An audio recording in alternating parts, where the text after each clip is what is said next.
All right, long run preparation course. Get it. So I'm going to take a few minutes just to go through what's in the material. Whether it's digital or paper, this is what the course, sorry, this is what the course is. And it comes from this publication. So if I scroll down, and you can see along the way, the overall contents of the course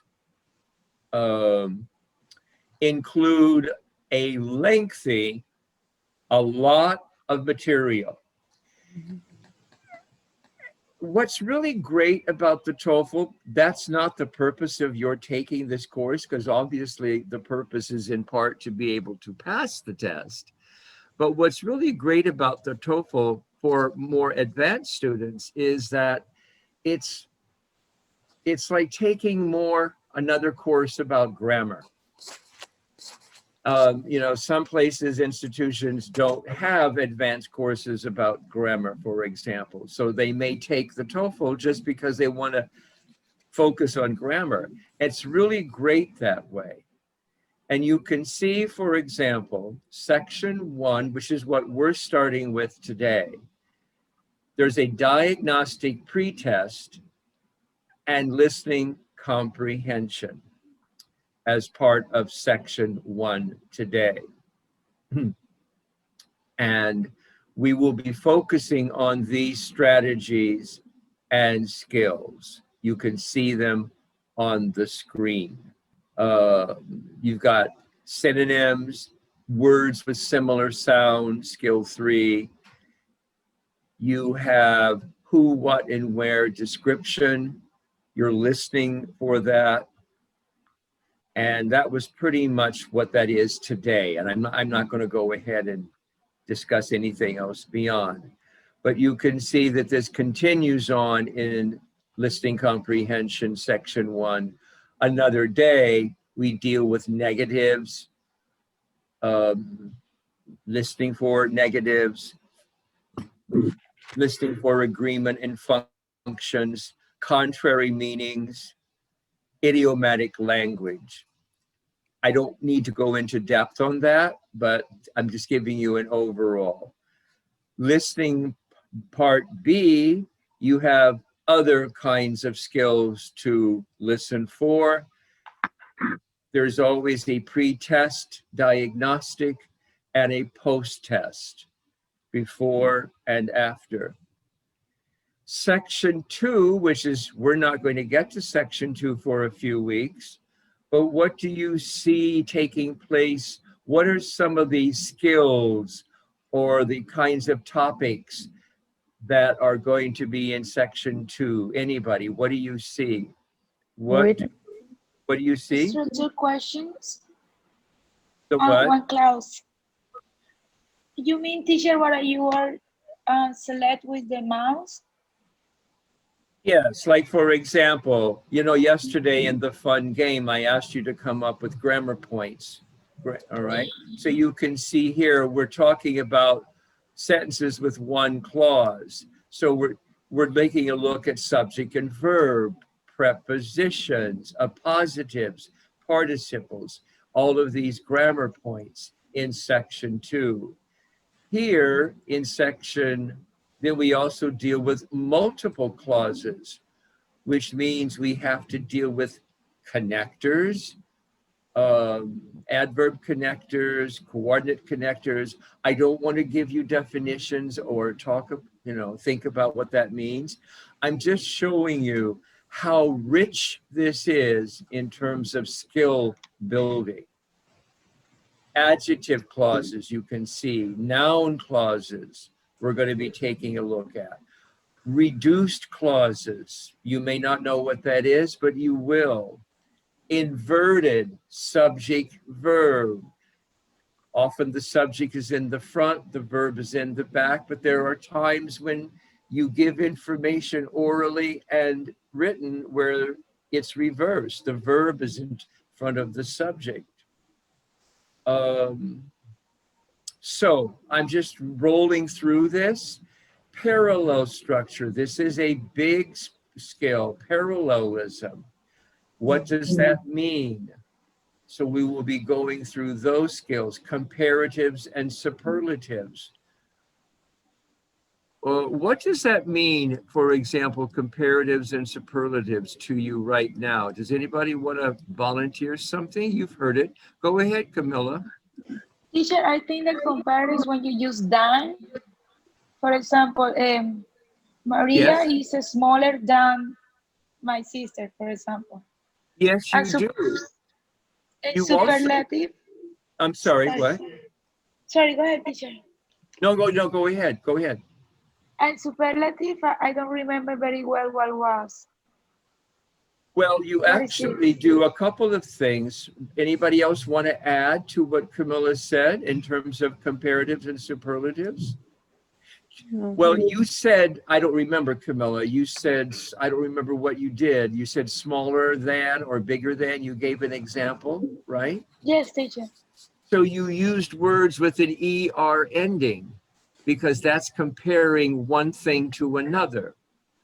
But if something is superlative, it is what kind of ending? What Like, kind of? if I'm not wrong, it's like smaller, No, better. we No. don't use ER in superlative. We don't.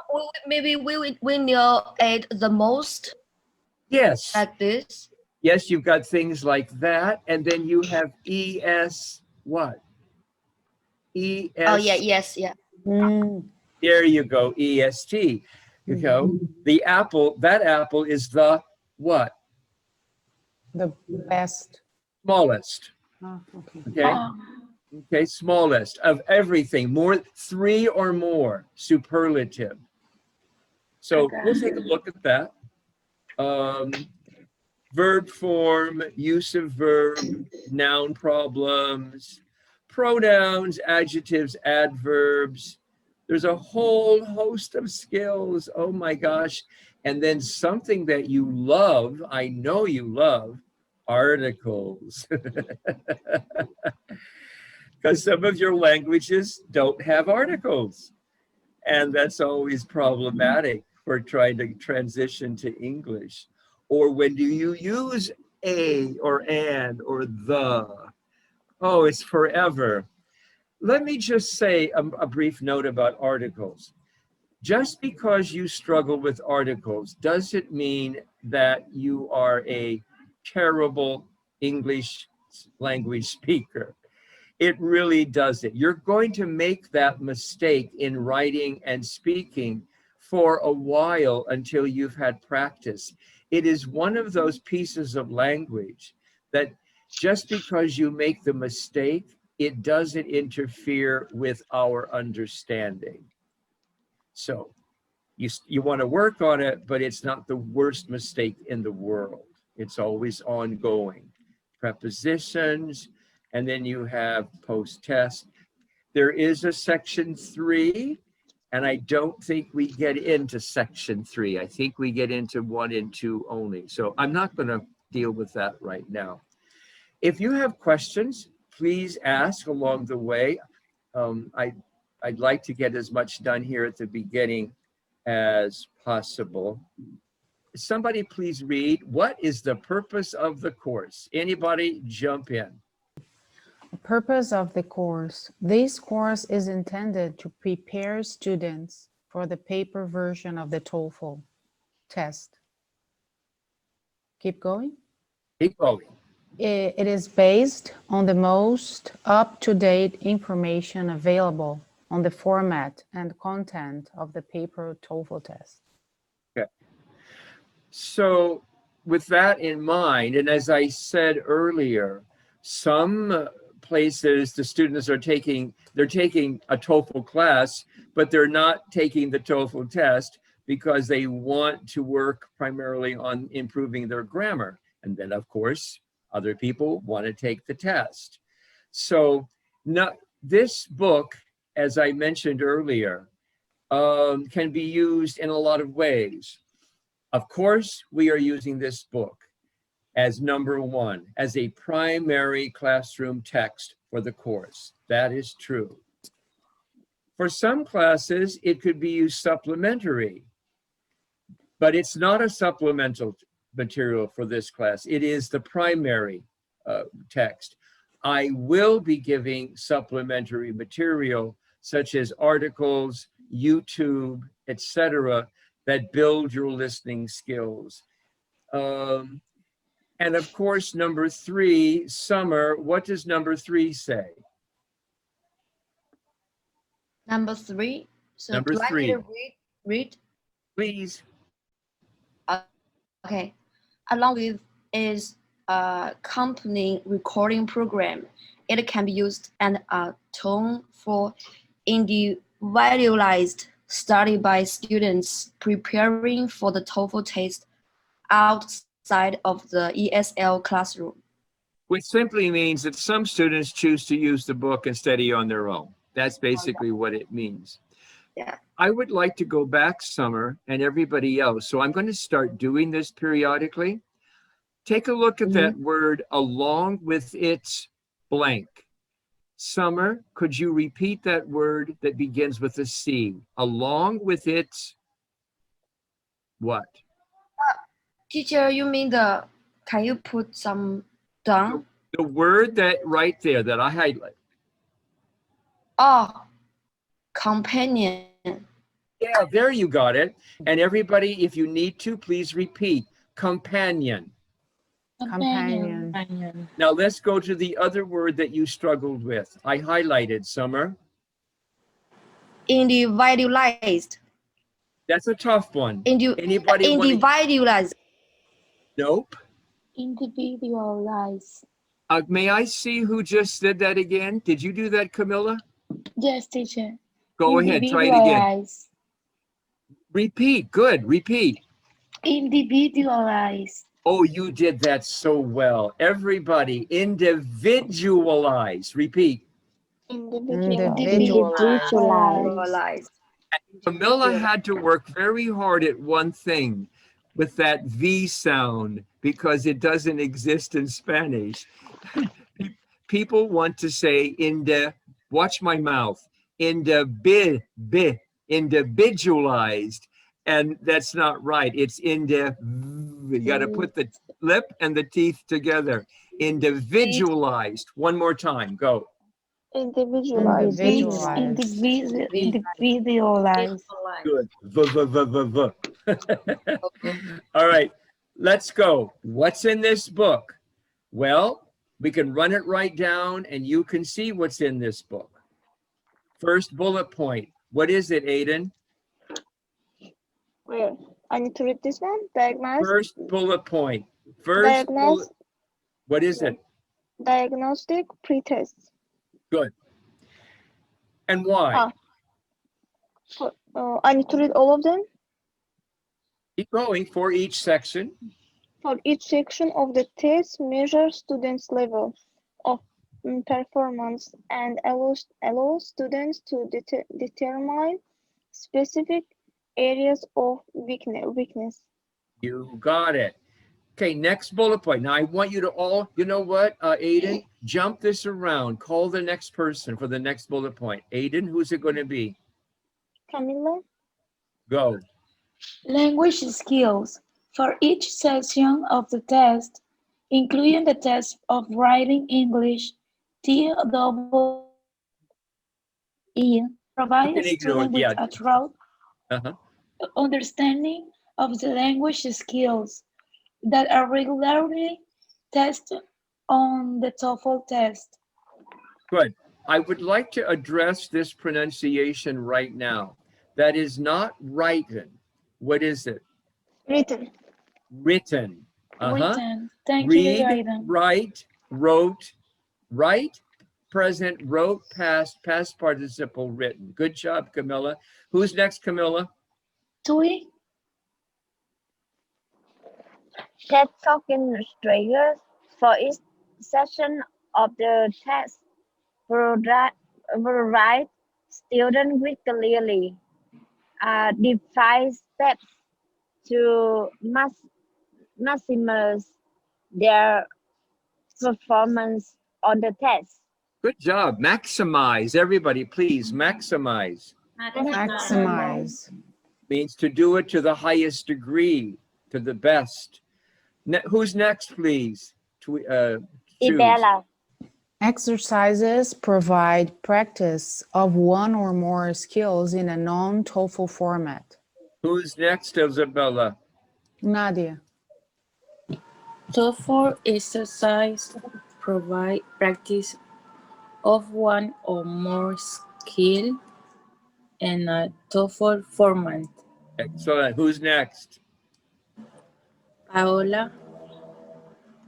TOEFL review exercises provide practice of the skills taught up to that point in TOEFL format. Keep it going. Make sure everybody gets in. Who's next? Let me see, Summer. TOEFL post-tests. For each section of the test measure the progress that students have made after working through the skills and strategies in the test. Yeah, let's get that word, please. Somebody give us a good pronunciation. I think it's strategies. Yes, it is, Camilla. Strategies. Strategies. Everybody, please repeat. Strategies. Strategies. Strategies. The stress is on the first syllable. Strategies. Strategies. Okay, Summer, who's next? I think everybody already. Choose anybody. Okay. Nadia. You go. 5 complete tests. Yes. Students to simulate the experience of taking actual TOEFL test with all of the section together in one complete test. Thank you, Nadia. Let's take a look at this section right here where what Nadia was reading right here. 5 complete tests allow students to, what is that word, Nadia? What is that word? 5 complete tests allow students to, what is this word? Simulate. Perfect. Simulate. What does it mean to simulate something? To try to be similar to the original version. Can you repeat your response, please? It's try to be the same version as the original. Simulate. Yes, you're trying to, yes, as if you're really taking it. That's right. It gives you practice. You feel like the experience is the real thing, but it's not the real thing. Good. Nadia, this word here, what kind of tests? ACT, what kind? To simulate the experience of taking what? ACT? Yes, actual. Yes, actual. Yeah, the real test. That's what Paolo was talking about, the actual test. All right, I'm going to read the next one. Scoring information allows students to determine their blank TOEFL scores. What's that word? To determine their what? Approximate. The next. Yeah, thank you, Twee. Except it's not approximate, it's approximate. Oh, assessment. Approximate. Approximate. Everybody would try that? Approximate. Approximate. Approximate. Approximate. Approximate. Yeah. What does it mean if something is approximate? The next. The next. Next to. About, right? Did you say about? Yeah. What does that mean?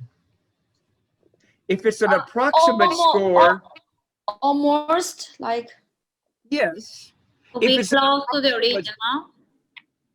if it's an approximate score, is it, did it make it, did it really make it? Like the approximate score for me will be like the average of the score that you will need for pass. Oh no, it's not the average. It's close. Let's read this again. Who just, Camilla, could you read that again? Scoring information. Allows students to determine their approximate TOEFL score on the pre-test, post-test, and complete test. The Repeat. same level or something like that? No, The same you level? mean this? You mean teacher? This approximate meaning? Yes. Yeah, it means like not exactly your score, like not just not exactly. For That's right. example, like That's right, Aiden. It's not actually the score. It's almost, but almost, not, yeah. but not quite. That is what it means. So the scoring information allows students to determine their almost exact score or the exact score that is needed, etc. Then we have diagnostic charts. And the purpose of diagnostic charts, I don't know, somebody, Aiden, please read diagnostic charts, go. Diagnostic charts allow students to monitor their progress in specific language skills on the pre-test, post-test, and complete tests, so they can easily determine which skills have been mastered and which skills require further study. Good. And progress charts, the next one, simply allow all of you to monitor, to observe, to watch your score improvement from the pre-test to the post-test and the complete test. So you have a lot of progress measurement along the way, which is good because we want to see our progress. We need to know what we can work on. And by the way, by having those charts there, it helps the instructor realize, oh, I have to help my students a little bit more with this skill. You know, they seem to be doing well with this skill, but they need help with this skill over here. So these are all beneficial to both you and to your instructor. Now, the recording scripts allow the students to see the text of all the listing exercises.